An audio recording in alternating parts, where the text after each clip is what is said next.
Ladies and gentlemen, I am your host Jeffrey Lazarus, and you are watching Welcome to Battleblock Theater on the Gaming Vector.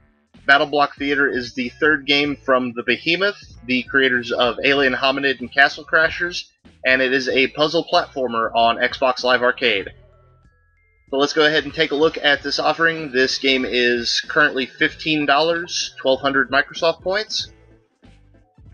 As you can see here, it features leaderboards for all of the different game modes.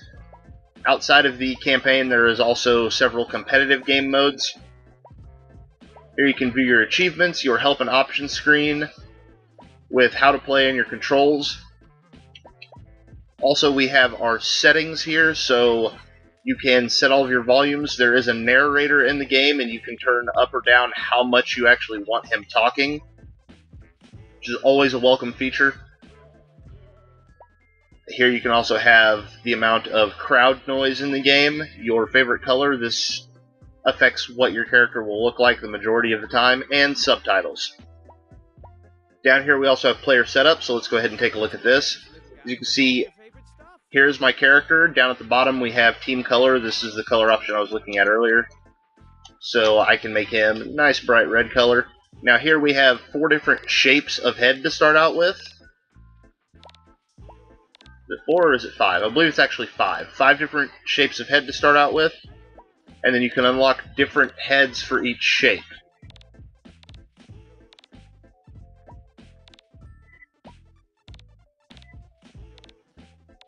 So it allows you some character customization, really kind of make an interesting looking character.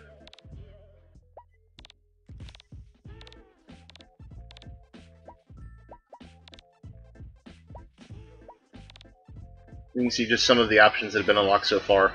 And then down here at the bottom we have weapons and tools. These are also unlockable. As you can see, I've got 3 different ones so far.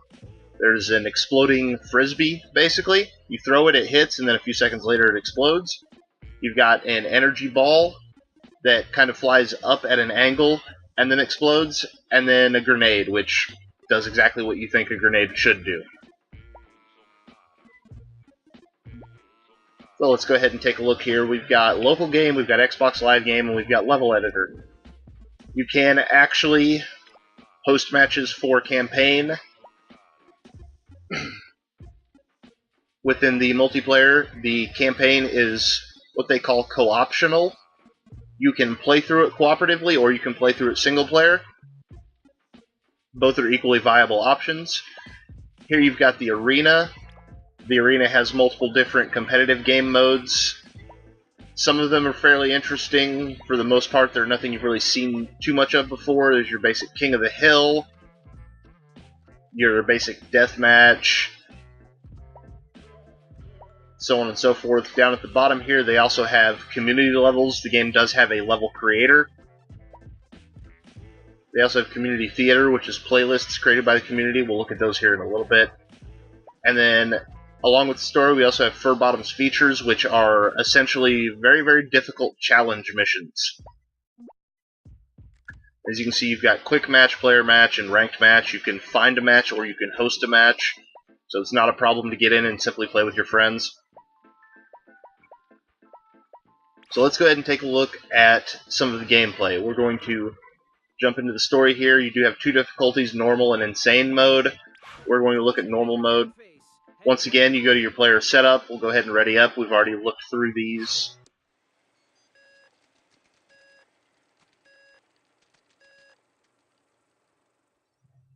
And here we'll be taken to the main area where the game begins. So, as you can see, there's a screen behind my character here. It shows all the different heads I've unlocked.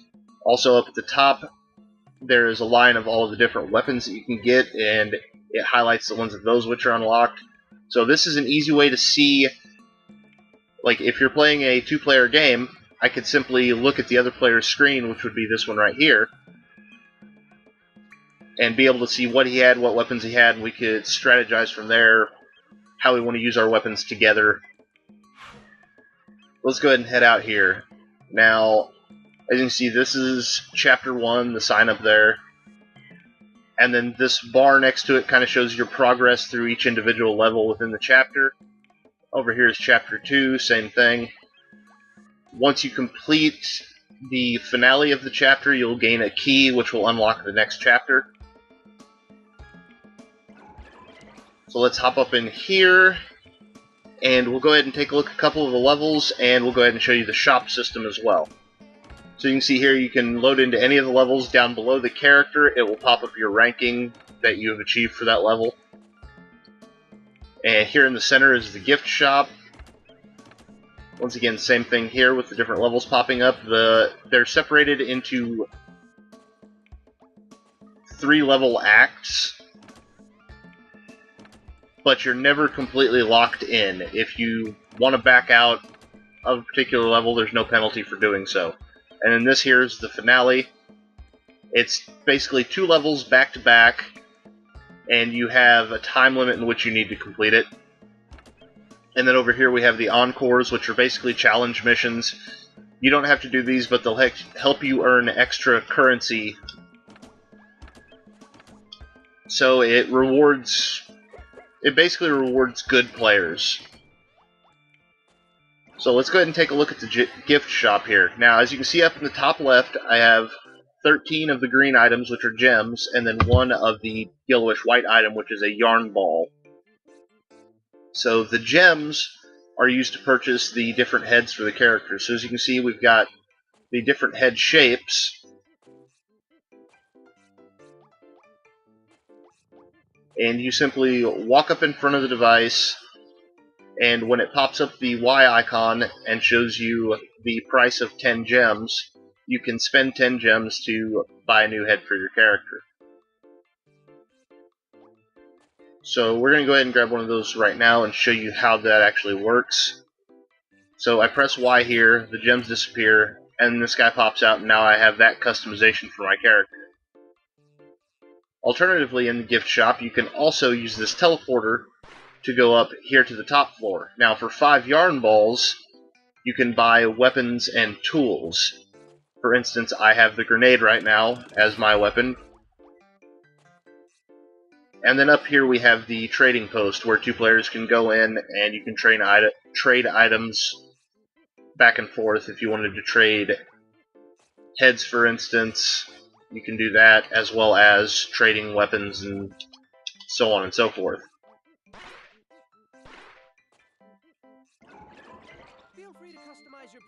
So now that we got that new head, let's go ahead and, as you can see, it is right there available to us.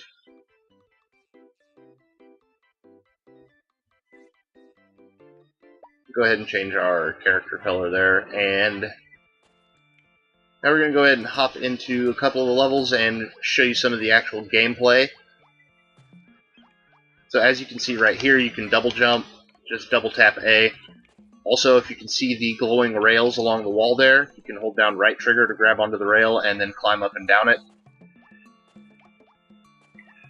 The right trigger is also used for several other context-sensitive situations, such as I can hold it down, and if I'm playing co-op, somebody can run up, I can throw them across a gap, or alternatively, as you can see there, how he's kind of leaning over the edge, I could pull another player up onto the ledge with me.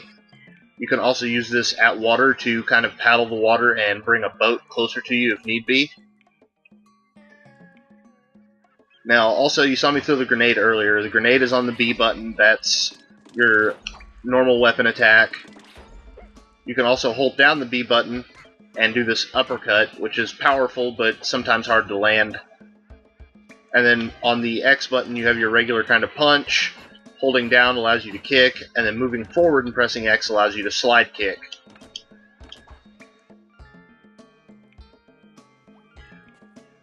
So we'll go ahead and head into this level here and just take a look at how all of this works. So as you can see there, it shows a little thing of collect 3 gems and then get to the exit. Every level has at least 3 gems, some of them more, most of them more, since gems are your main currency. Finding those is very, very helpful. And that is a secret area.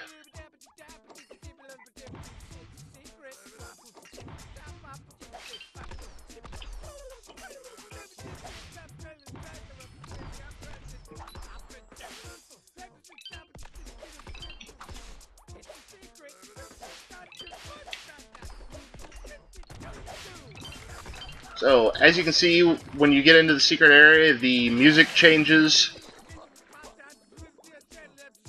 You have a chance to collect a bunch of gems and a yarn ball. And then simply exit the area. And this goes ahead and shows you how many gems you collected, if you collected the yarn ball, if you did it under time, and what your rating is for the level. Now, that rating only applies to that secret level itself. So let's go back in here and try and complete the level again without actually going to the secret.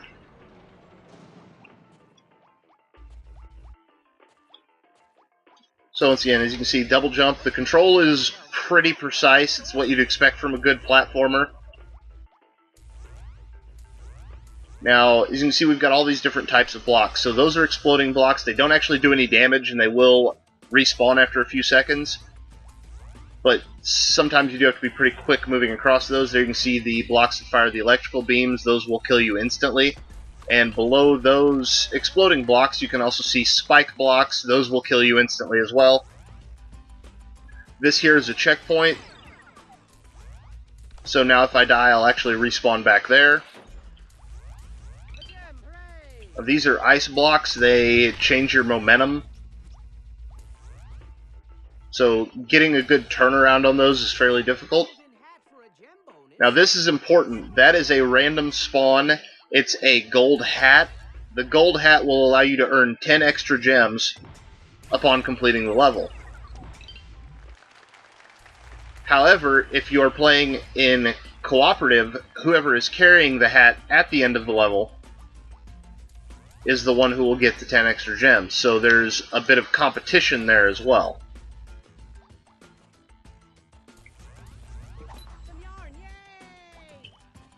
Also, you have to make sure that you don't get killed and lose the golden hat once you actually find it. So there's a lot of variables there as to whether or not you're going to actually get much for having it spawn. Now here, this is a magma block. You can use these to jump higher. And there you can actually see the golden hat.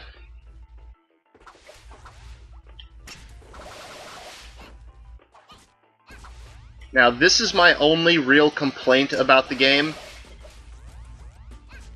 The combat is... it feels lacking. It doesn't feel as good as I would expect it to.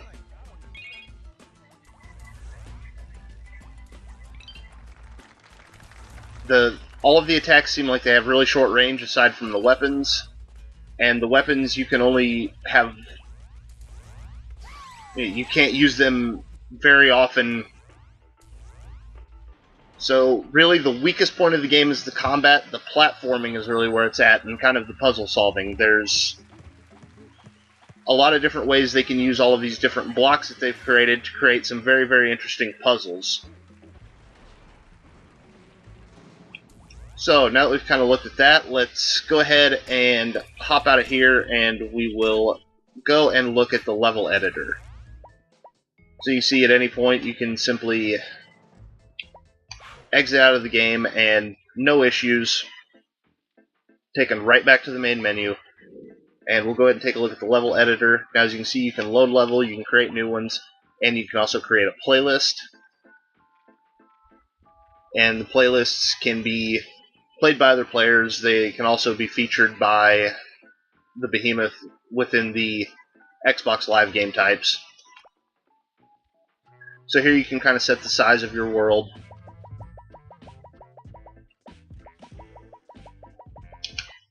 And then load in. Now, first off, there's a lot of different menu options here, and sometimes it's a little confusing. If you ever have a problem with this and you're confused, you can press the back button on the Xbox controller, and you have all of these editor controls that you can go through, which will teach you a lot about how to actually use the level, or use the level editor. But here's the most basic thing. You have, on left trigger, the bottom menu, on right trigger, the top menu. The top menu is all of your different types of blocks you can use to create your world. Now, one thing that was not explained to me initially is that right here you can see there's a strawberry. These are equivalent to gems within the level editor. That's how they function, that's what they are. Also, the cage is your starting point. There you can see your checkpoint and your exit. These last set of blocks over here on the far right are mainly specifically for certain game modes, such as there's the King of the Hill blocks, the gold block with the crown. You've got all of your different kind of items, such as your boat, your wings. Here you've got all the different types of enemies, so you can set where the enemies will be. And then, once again, all of your various different types of blocks. This is all on the left trigger. So let's just select the standard block here. I'm sorry, that's all on the right trigger. Now the left trigger brings up this menu. This is slightly more complicated. So here on the first one, you have symmetry. So if I wanted to have up and down symmetry, now you can see it will automatically place a block symmetrical underneath. If I wanted to have side-to-side symmetry, we can do that as well. You can also simply hold down A to just place a line of blocks if you're trying to make a long, straight walkway, something of that nature. And then you also have four-way symmetry. So now, you can see there are 4 blocks on the screen.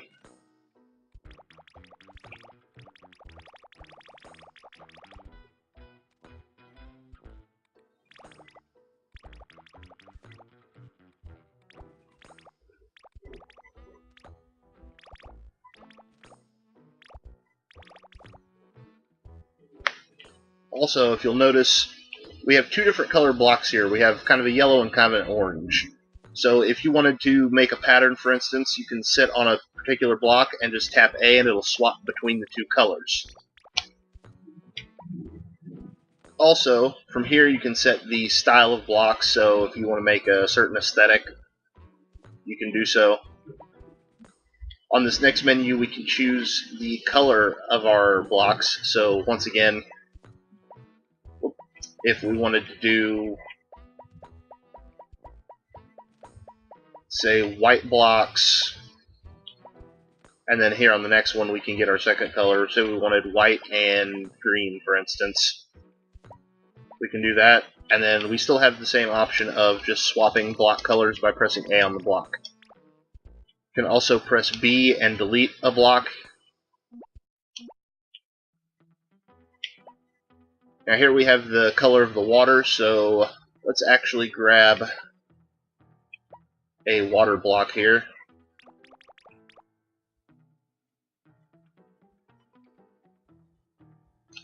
And then take a look at how that works. So as you can see, it instantly changes the color, so we can have that be a nice lime green. This is color palette for the kind of background stuff, the trees and plants and whatnot.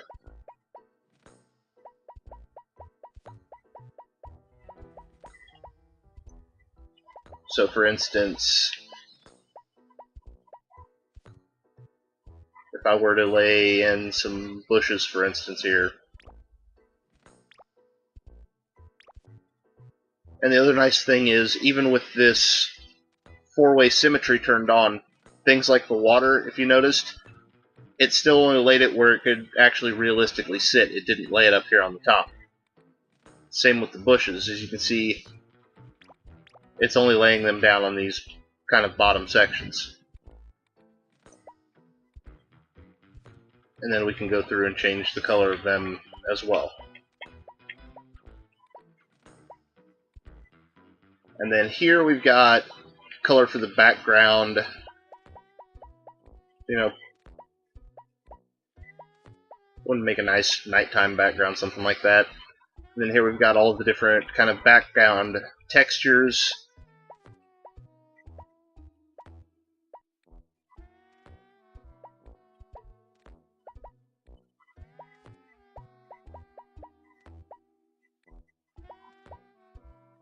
And then this menu allows you to set it for certain game modes. So for instance, I can tab down to it, there we are. For instance, King of the Hill mode, you can set the map up to be played for that, so on and so forth. And that's pretty much the basic level editor. So what we're going to do is we're going to go ahead and load up a different level that I'd already created. As you can see, it's very, very basic, but I just wanted to do something quick so you can get the idea. So from here, by pressing the start button, I can go in and I can test my level.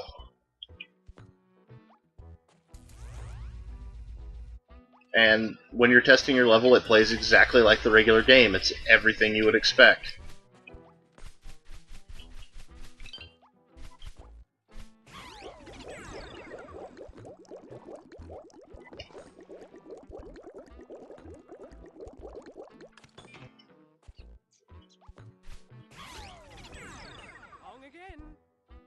As you can see, you can set in your checkpoints and everything just like you can in the regular game, or just like you would see in the regular game, so you can create full-on levels exactly like the ones that you're playing through in the campaign with the level editor. You can also create all the multiplayer maps, and they are featuring these in playlists, so if you're exceptionally good at creating levels, then this could be a game that you really want to check out. So, in conclusion, here's what I would say about Battleblock Theater. If you're looking at it, you're not sure about picking it up. Number one, the combat is the weakest aspect of the game. And because of that, things such as multiplayer deathmatches are not really all that fun. They're more of a giant cluster of just running around trying to figure out what's going on. Now, it is possible that that is because I'm just bad at the game, but it's also entirely possible that the combat really just isn't all that great. Secondly,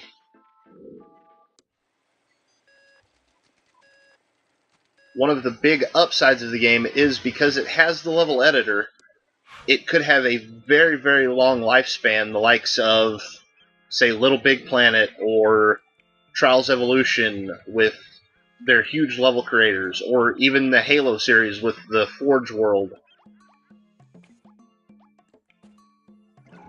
So if you're looking for a game that has a lot of challenge, a lot of longevity, I would definitely recommend picking up Battleblock. Just be wary that the combat is absolutely the weakest aspect of the game. So, that having been said, I have been your host, Jeffrey Lazarus, and thank you for watching. Welcome to Battleblock Theater on the Gaming Vector.